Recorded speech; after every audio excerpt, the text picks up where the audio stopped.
Grief is something we all experience at some point in our lives, yet grief is often misunderstood, and many people struggle with how to navigate grief.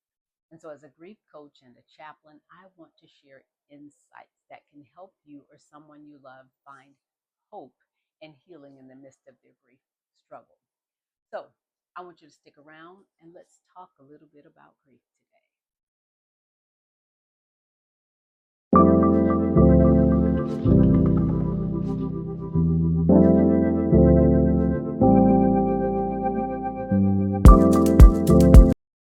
Hi, friends. Welcome back to my channel.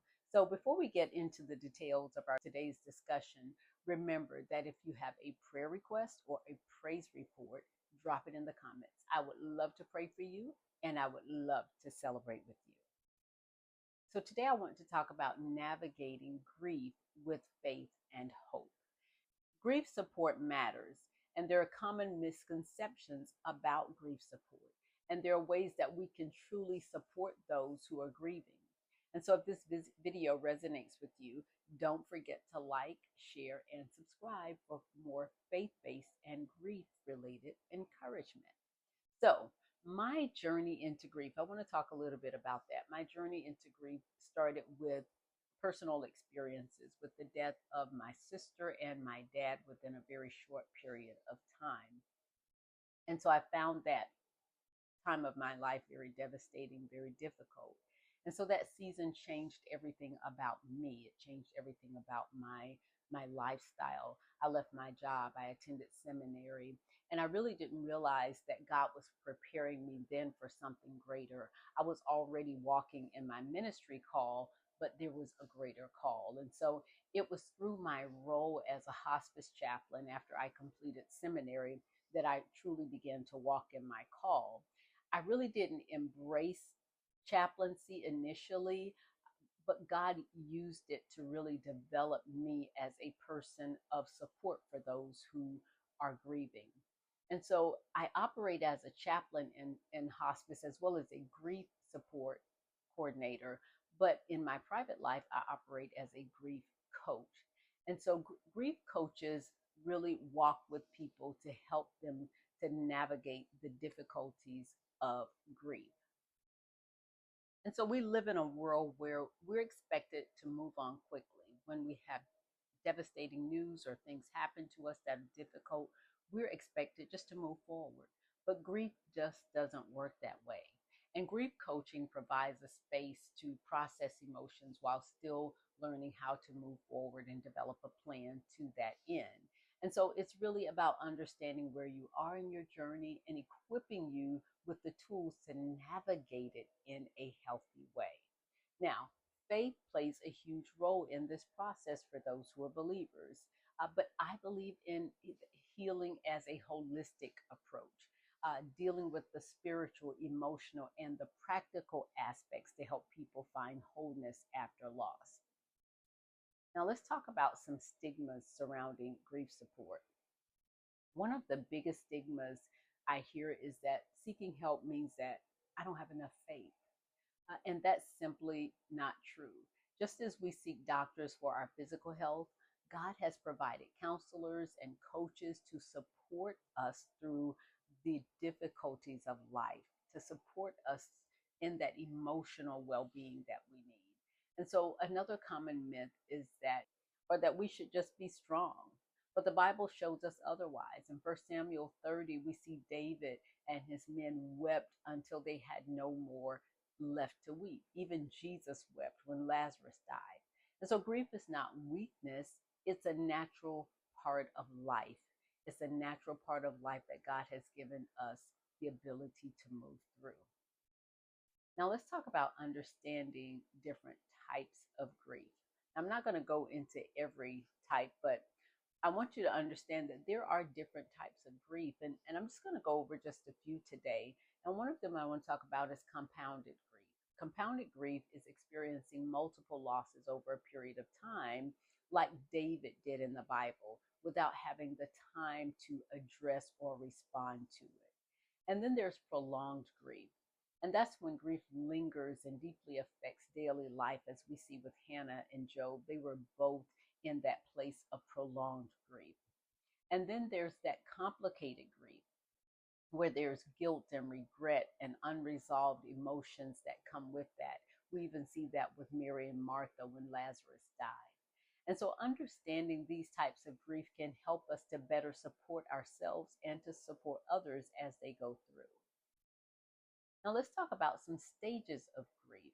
Now, many of us have heard about the 5 stages of grief: denial, anger, bargaining, depression, and acceptance. And these stages actually help us to understand grief, but it's important to know that they really aren't linear and they were not created for those who are grieving. These were created for the person who is actually dying and declining. And so we've adapted them to our life and they are helpful. So I don't want to discount that. These stages of grief actually help us to identify where we are in the process. And people go up and down. They may not experience all of them. They may experience all of them, but it's definitely an individual process. Now, 2 stages where people often get stuck, and that's anger and depression. Like David, we may cry until we have no more strength left, but through faith and support, we can actually find healing. We can find healing. And so, coping strategies, what are some coping strategies for grievers? Let's talk about these strategies. So, if you're grieving, I want to encourage you here that with coping strategies, the right strategies for you, you can actually navigate this with strength and hope. But one of the strategies is to just take your time. Healing isn't a, a rush, there's no rush for it. It takes time. Share your feelings. Share your feelings with someone you trust, someone you feel comfortable with. And then also prioritize your self care. Get enough rest, stay well hydrated, eat, exercise, walk, take care of you. Embrace spiritual practices. If you're a worshiper, if you're a reader of God's word, immerse yourself in those things because they can really help you through the process. Find ways to honor your loved one's memory. It's okay to remember them and include them in your daily life, but also give yourself grace. It's okay to grieve in your own way. Don't let anyone make you feel guilty about the way that you are grieving. So healing isn't about forgetting the person or forgetting the loss. It's about learning to move forward. It's about learning to carry that love and those memories with you, but in a way that allows you to keep living and to keep moving forward. And so one of the things that's important is having family and friends that can really help you. And so how can we as family and friends help those who are struggling with grief? If you know someone who's actually struggling with grief, you can just be there for them. That's one of the most powerful ways to support them, is just to be present. Be present. Sometimes showing up is just enough. You don't need words. You don't need platitudes. You don't need to try to fix it. You, the person, are enough. Second is to listen without trying to fix their problem. You don't have to offer solutions because there's really nothing we can do to fix it. Just be there for them. Be there in a meaningful way. Offer practical help like meals or errands. And this is a great way to support someone even after the funeral or memorial service, when everyone has gone back to their busy lives and that person is quiet and alone in their thoughts and feelings.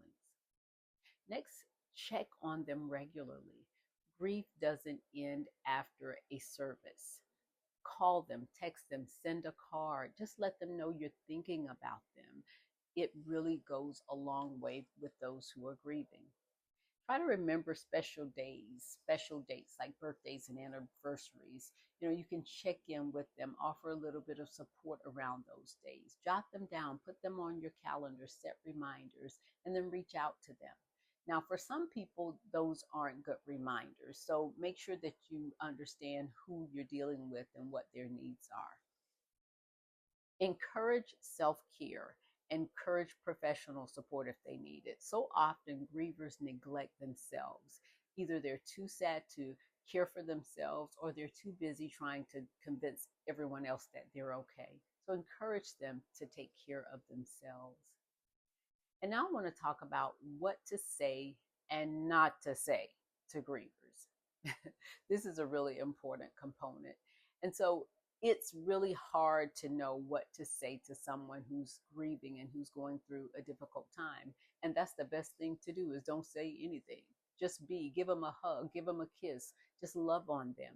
That's the perfect thing that you can do. Now, you can also say, I'm sorry for your loss. Please accept my condolences. I'm here for you. This is really simple and to the point. And then ask them to tell you about their loved one. Sometimes we think it's difficult for the person to talk about their loved one, and sometimes it is. But at times it's cathartic for them to tell stories and to share memories. It helps them through their grieving process. Remind them to take all the time they need. This is a reassurance that rushing through the grief journey doesn't have to take place.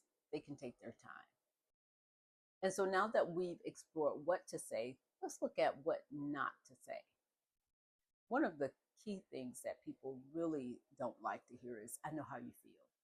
Because everyone's grief journey is different. Our relationships are different. Our experiences are different. How we respond is different. So resist telling the person that you know how they feel. You may have had a similar loss, but how you are dealing with it, responding, and feeling is based on you and your values, your support system, your relationship. So it's definitely not the same. Resist saying they're in a better place. And so while this may be your spiritual belief, don't say it because it won't be well received.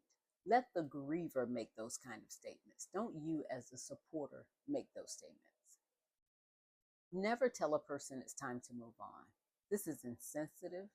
It's definitely not helpful.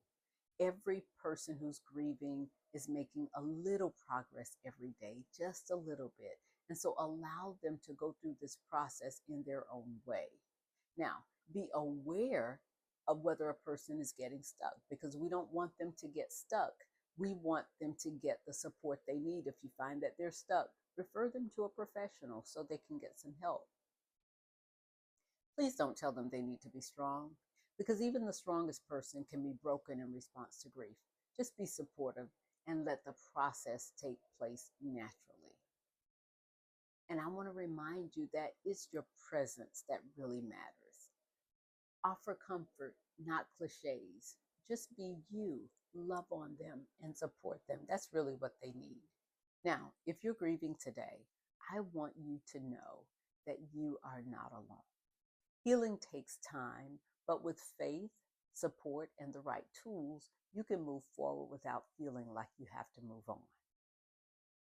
I encourage you, if you are a person of faith, to lean on God, lean on your community, and lean into the journey of healing. It will take time. So if this video has encouraged you, please like it, share it, and subscribe for more content on faith, healing, and personal growth. Let's continue this journey together. I'm so glad you stopped by today, friend.